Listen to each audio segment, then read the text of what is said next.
बस यीशु में आप सबको सलाम। खुदावंद आप सबको बड़ी बरकत दे। खुदावंद के शुक्रगुजार हैं कि खुदावंद ने ये मुमकिन किया कि दोबारा उसके नाम को जलाल दे सकें और उसके कलाम में से सीख सकें और उसके कलाम को समझने के लिए जो यूनानी जबान है उसको सीख सकें। आए उसका शुक्रिया अदा करेंगे और आज की क्लास का आगाज यीशु के नाम से करेंगे। अपनी आंखों को बंद कीजिएगा और खुदावंद के हजूर झुकिएगा। ऐ भैरवर के खालिक और मालिक मेरे जिंदा आसमानी बाप यीशु मसीह नासरी के नाम में आपके हजूर झुकते हैं मेरे खुदावन। आज की क्लास का आगाज आपके प्यारे मीठे और कुदूस नाम से करते हैं। मेरे खुदामदम जो कुछ भी सीखें जो कुछ भी लर्न करें मेरे खुदाम जो कुछ भी मैंने टीच करूं खुदा पाक रो आप हमारी मदद कीजिएगा गाइड कीजिएगा ताकि आपके बेटे और बेटियां आपके कलाम को बेहतर तौर पर समझ सकें और यूनानी जुबान को सीख सके। आप इनकी मदद कीजिएगा, ज़हनों को खोलिएगा, मेरे साथ रहिएगा, मुझे गाइड कीजिएगा ताकि आपके नाम को जलाल देने का सबब बन सकूं। मेरे बाप जितने भी लोग मुझे वॉच कर रहे हैं इन सब के ऊपर आपका बारी फजल चाहता हूं, उन्हें अपने जलाल के लिए कसरत से इस्तेमाल कीजिएगा। यीशु मसीह नासरी के नाम से मेरे बाप मांगते और पा लेते हैं, आमीन। जी मेरे अजीजों, खुदा उनके शुक्रगुजार हैं कि खुदा बार बार मुमकिन करता है, मौके फ्राहम करता है कि हम उसके कलाम में से सीख सकें और उसके नाम को जलाल दे सकें। और उसके कलाम को सीखने के लिए जो उसने हम पर फजल किया कि हम यूनानी जुबान का, ग्रीक लैंग्वेज का मुतालिया कर सकें, डीपली स्टडी कर सकें ताकि खुदा के गहरे बेतों को हम अंडरस्टैंड कर सकें, और उसके नाम को, उसके कलाम को फैलाने वाले बन सकें। उसके शुक्रगुजार हैं। उम्मीद करता हूं अपने पिछले 3 लेक्चर्स जो हैं ग्रीक के वो उनको वॉच किया होगा, सुना होगा, देखा होगा और चीजों को रिपीट किया होगा।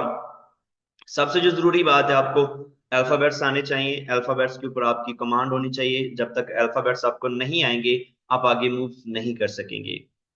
आज हम कुछ नई चीजें सीखेंगे। लेक्चर 4 है ये और आज से हमारा चैप्टर 2 जो है वो स्टार्ट होने वाला है, कोइने ग्रीक का, जिसको हम लर्न कर रहे हैं, बिब्लिकल ग्रीक को। तो उसको सीखने के लिए आप लोगों को अल्फाबेट्स आने बहुत जरूरी हैं, क्योंकि किसी भी लैंग्वेज को सीखने के लिए उनके अल्फाबेट सीखना हमारे लिए बहुत जरूरी है। तो मैं आप लोगों से इल्तिजा करूंगा कि आप अल्फाबेट्स को जरूर बार बार सुनिए, रिपीट कीजिए, बोलने की कोशिश कीजिए। उसके बाद हमने सीखा था वॉवल्स। वॉवल्स को सीखना है आप लोगों ने, प्रोनाउंस करना। उसके बाद दिप्तोंग, दिप्तोंग को प्रोनाउंस करना आप लोगों ने, दिप्तोंग कैसे साउंड निकालते हैं उसकी प्रैक्टिस करनी है। फिर हमने रफ ब्रीदिंग और स्मूथ ब्रीदिंग के बारे में सीखा था। फिर उसके बाद हमने एक्सेंट्स के बारे में सीखा था। ग्रीक में 3 एक्सेंट्स होते हैं, अक्यूट एक्सेंट, ग्रेव एक्सेंट और सर्कमफ्लेक्स। ठीक है, इनके बारे में हमने सीखा, तो इनका पर्पस भी हमने सीख लिया है पिछले 3 लेक्चर्स में कि ये कहाँ कहाँ यूज होते हैं और कैसे कैसे यूज होते हैं। आज हम चैप्टर 4 को स्टार्ट करेंगे और चैप्टर 4 में हम लर्न करेंगे कि ग्रीक लैंग्वेज के अंदर एक सेंटेंस जो लिखा हुआ है उसको कैसे रिकॉग्नाइज कर सकते हैं, उसके अंदर वर्ब को कैसे फाइंड कर सकते हैं, सब्जेक्ट को कैसे फाइंड कर सकते हैं। ये चीजें हम इस चैप्टर में सीखेंगे। आज के लेक्चर में हम वर्ब को फाइंड करना सीखेंगे। बेसिकली ग्रीक वर्ब क्या है वो हम सीखेंगे। तो मैं आप लोगों के सामने अपनी स्क्रीन को शेयर करता हूं, आप जरूर देखिएगा खुदा के फजल से। Let me share my screen.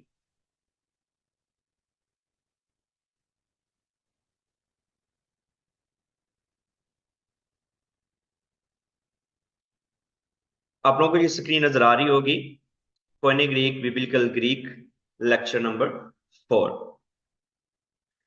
Chapter number 2।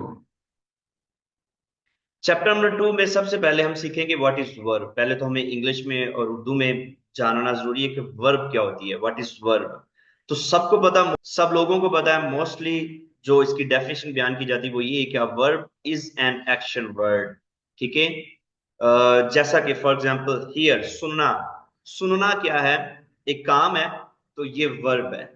उसके बाद राइट, ठीक है, राइट, राइट जो है वो लिखना काम है। ईट ये वर्ब है। फाइंड, ठीक है, वर्ब है। ये सारी वर्ब मैंने लिखी हुई है। ठीक है, तो आप लोगों ने सबसे पहले तो वर्ब जो है उसका अंडरस्टैंड करना है कि जो एक्शन वर्ड है ना वो वर्ब है। उसके बाद ग्रीक वर्ब्स को हम कैसे रिकॉग्नाइज कर सकते हैं, how Greek verbs are recognised. Greek verb का हमें कैसे पता चल सकता है।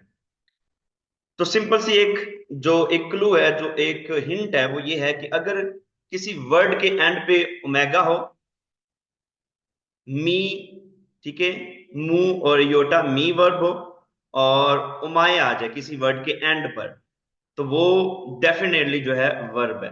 ये आपने याद रखना है। एक सिंपल सा हिंट है, क्लू है, कि किसी भी वर्ड में एंड पर ओमेगा मी ओमाए आ जाए तो वो वर्ब है। उसके बाद ये वर्ड आप देख रहे हैं पैराडाइम। पैराडाइम क्या है? The pattern that the verb follows is called a paradigm.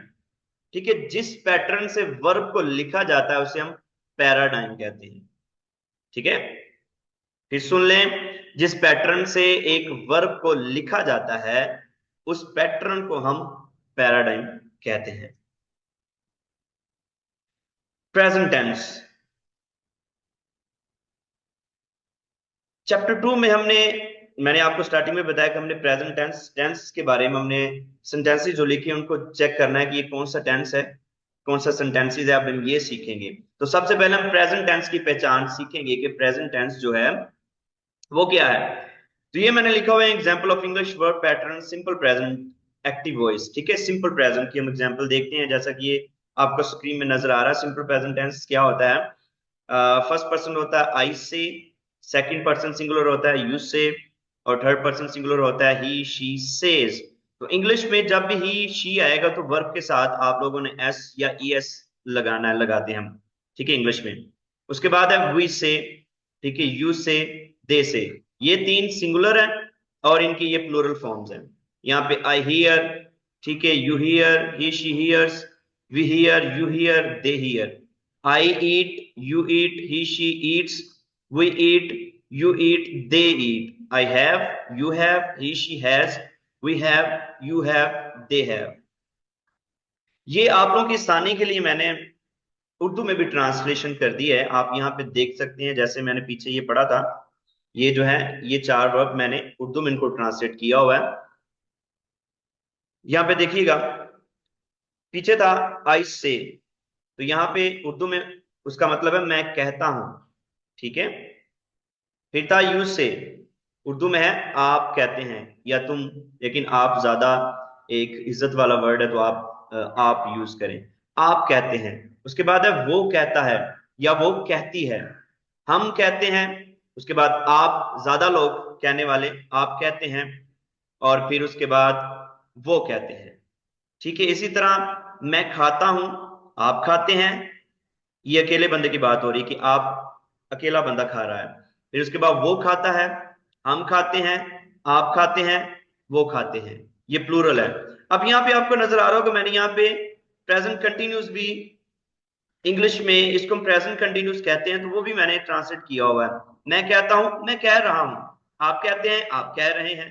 वो कहता है, वो कह रहा है। हम कहते हैं, हम कह रहे हैं। आप कहते हैं, आप कह रहे हैं। वो कहते हैं। यहाँ पे भी मैं खाता हूं, मैं खा रहा हूं। आप खाते हैं, आप खा रहे हैं। वो खाता है, वो खा रहा है। हम खाते हैं, हम खा रहे हैं। आप खाते हैं, आप खा रहे हैं। वो खाते हैं, वो खा रहे हैं।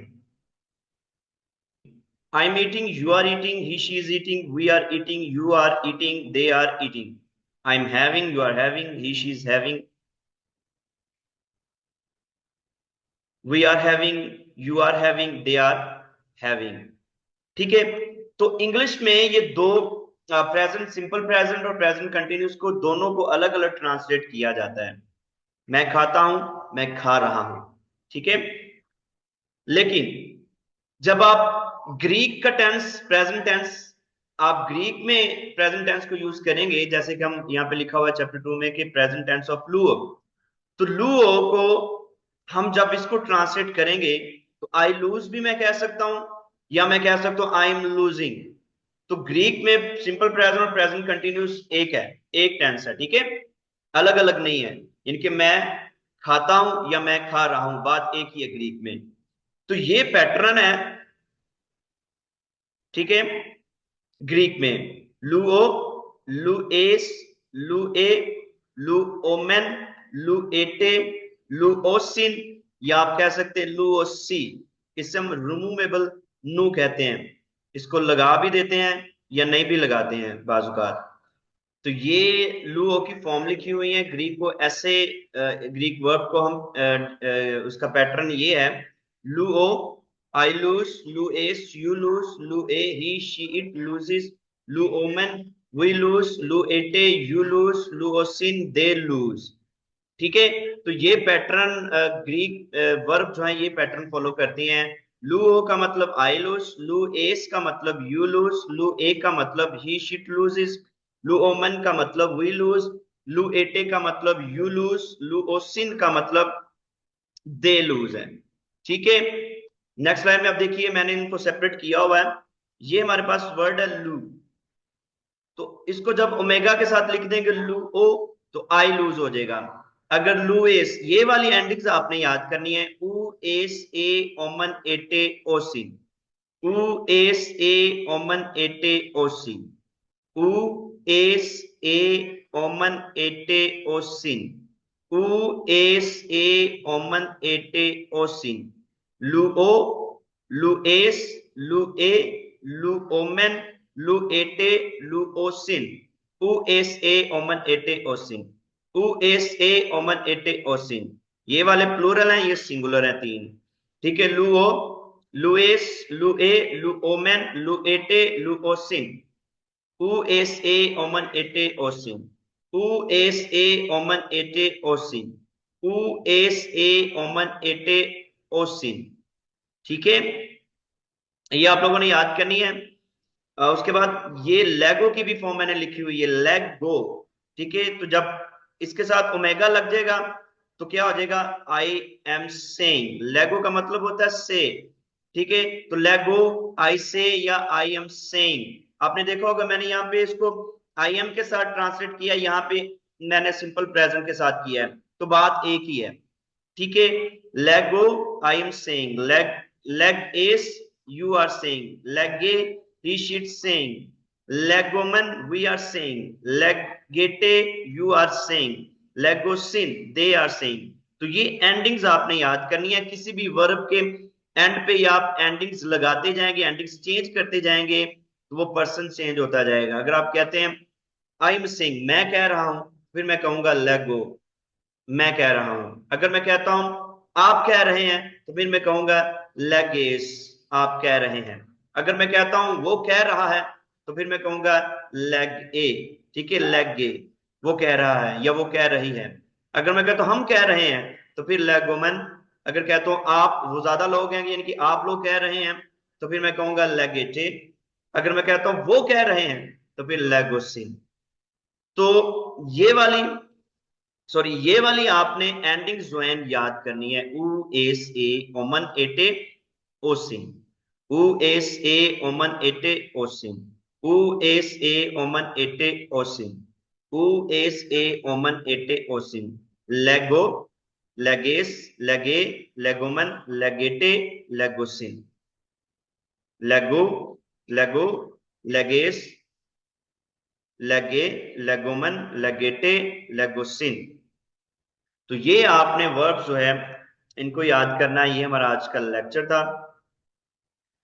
ये वर्ब जो मैंने आपको लुओ और लेगो जो दो वर्ब दिए हैं, इनको आपने खुद से लिखना है, राइट डाउन करना है, इनकी प्रैक्टिस करनी है, बोलना है।